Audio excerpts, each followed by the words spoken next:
I remember people saying to me, oh, you must really love your family because all your artwork is about your family. But printmaking for Brenda Joy Lam This one I would have had to print.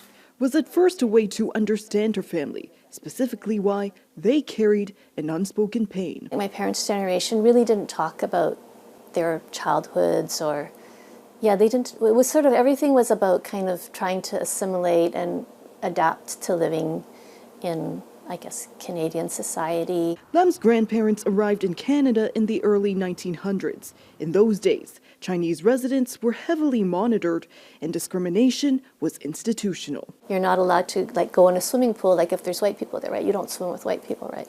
You can't go into the theater. So there was only specific work where you're allowed to do, and because no one's going to hire you, you could only kind of do your own business. For the Lams, it was a hand laundry business, believed to be the first Chinese-owned in Oshawa. Between 1900 and 1950, many laundry operations were launched across the country thanks to the Chinese community. Workdays were brutal and stretched 18 hours.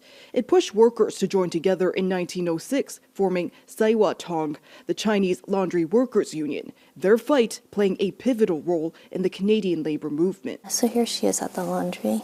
But Lam's grandfather left most of the work to his wife and kids, remembered by them as an alcoholic and abusive at times. He's so young when he came here. He's thrown into an environment where there's just these bachelor guys that are, teaching him how to run a laundry.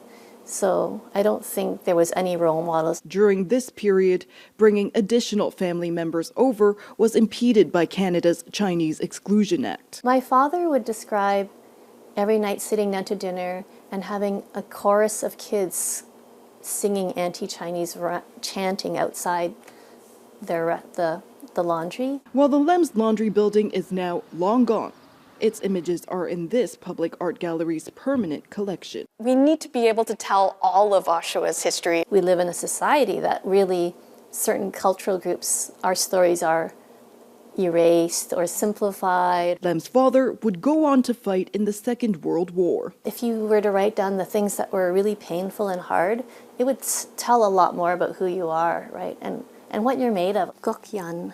Germain Ma, Global News.